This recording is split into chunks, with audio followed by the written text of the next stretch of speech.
Do you struggle mixing and mastering your own tracks? Are you not sure where your levels should be before going into mastering? And are you unsure of the industry standard of loudness in, say, dubstep and bass music? If this is you, then this video is going to be perfect. This two-part series video is going to explain how to mix down your tracks to the right staples to apply this master rack below that I created for you guys and will be in the description of the second video. Now, it is important that you watch this first video all the way through before you go to the second video, because if you just go to the mastering without knowing where your levels should be, then it's not going to work, because you have to have these levels in check because a mastering rack works a certain way. Now, if you follow these steps, you will get good results, as I will show you in this video series using different styles of mixing and still applying the same master rack and getting the same results. It's absolutely insane. I hope you guys enjoy it, and if you guys have any questions, feel free to comment below and I'll answer them all. Now, if you do like this content or you do find it helpful and learn something, I do ask that you like the video, comment below, and then feel free to subscribe. I give out a ton of free resources like, say, racks, project files, templates, sounds, samples in general. So if that sounds appealing to you, like I said, join the community, don't miss out on these, and I hope you guys enjoy this video.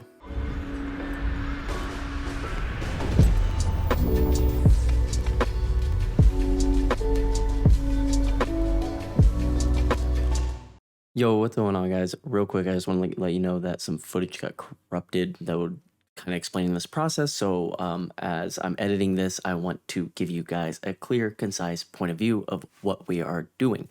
So as you guys know, when you need to watch it start to finish. So what we are going to talk about is this. First, we are going to talk about the most important thing, which are your drums, right? Your drop drums, they have to be smacking and we need them to be hitting well. Second is going to be your sub bass. Your sub bass needs to be in the right range and cannot compete with your drums with like your side chain and all that stuff. That's very important as well. Third, I like to mix down my basses next. Anything that's not my sub and my drop, like that are my synths, I call them basses.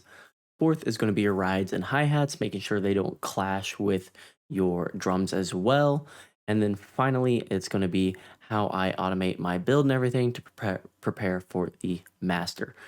Now, it should be said that the track we are going over is not a final mixdown track, so if you feel like some things may be a little off, they probably are, because it still needs to go through an actual final mixdown, not fast, final mixdown. I did a quick mixdown for the sake of this video and tutorial, but the final product of my track is not what's important. What's important is that you guys get good results. So just want to double check and let you guys know, and sorry to make this interruption. Welcome back to the video.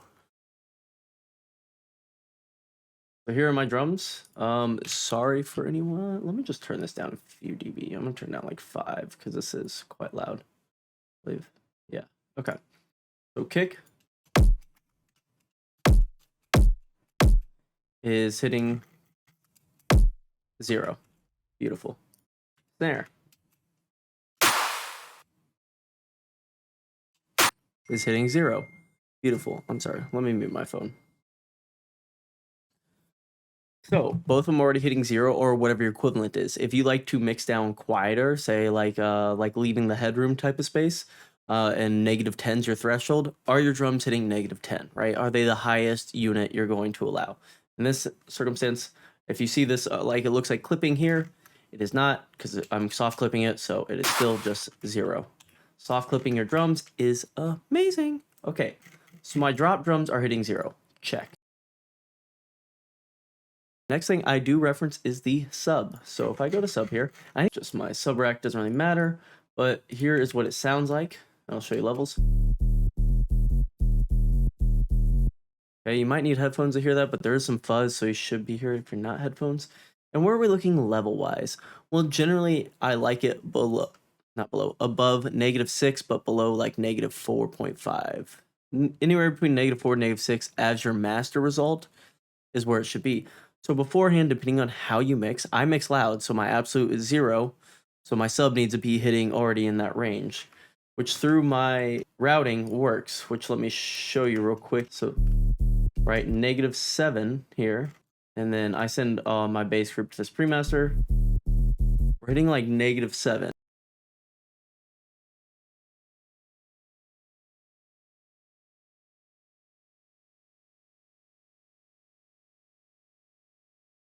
After I can tell my sub is there, my drums are there, the next thing I'm going to check are my basses. Now my basses generally hit 0, but I always make sure that I have no bleeding, and this can even come up to like 115. I always do my mids slash, I call them mids, but my basses that have no low end, I make sure that there is nothing coming bleeding through.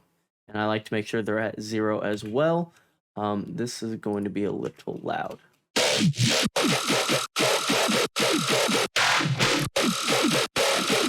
So now that I know they are at 0, I know my 3 fundamentals are there. My kick and snares train is by far the loudest. My sub is hitting right where it needs to be. And then lastly is my basses are hitting right. Now from there, I like to check one more thing.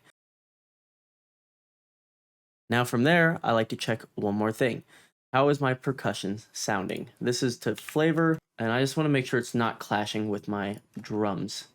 And I do this technique recently. Vulcan showed me this one as well. He calls it the bite method. I don't remember exactly, but he really just high shelves the heck out of his percussion to turn it down, so only that part is hitting. So it's pretty much kind of like just transient shaping the louder part. Anywho, I just want to make sure there's no low end bleed here, which I can already see there isn't. So my drums sounds really good. I'm happy with that in context. So now that we've checked our drums, we know our subs in the right place, our basses are right, it's not low end muddy mixing, and our percussion isn't interfering with our mids or our drums or anything. Now I know that I'm ready to go into my master. Okay, so now we've looked at the drop. We have our 4 fundamental things, making sure nothing's clashing, right? We have our drums, our percussion, our basses, and our sub bass, all looking good. Now I like to reference, and this is still mixed down, we're not in the mastering. Now I like to reference my build up to make sure it's not louder than my drop. So my drop is hitting around -2.43 LUFS, like somewhere in between there. So I need to make sure my build up's not louder. Now how can we do that? Well, making sure, one of the biggest mixdown tips I can give you guys, and you'll see in the next video, is gaining down your build up. So first of all, I have my build up starting 1 dB quieter than the drop. My drop's at absolute 0. Build up is at -1 and even goes down to -2. And I do this other thing where I pull in the width over time to make it feel thinner. So it's getting quieter theoretically, and it's pulling in. What this allows you to happen is your drop sounds super wide and super full, and it sounds much louder. Even if this technique works, or even if you do this technique and your build-up's still louder than your drop, then you need to go back into the mix and make sure like you need to figure out what the problem is. Usually, I can tell you, either your build-up drum is way too loud, like your kick or something. If your kick's matching your drop kick and energy, well, then you can't go higher, right? Because your transient kick and snare and your drop are the loudest thing fundamentally in your track. It's just the loudest thing. So if anything's coming close to that, then you're taking away the feeling of it. So what I like to do is always just make sure my kick is smaller, and then I will also EQ out the low end of my kick. For this one, I use like a hard style kick. I don't know why. It's like a subby hard style, but I take that sub out, and you can hear it in this. And that's going to help take energy out of your track as well. Taking out the low end is a good way of pulling out power. Now, other than that, I also like my intro to be a little quieter, which is, just 1 dB quieter usually. And as far as mixing goes, that's generally a thing. So you want your intro and, well, anything that's non-drop quieter than your drop.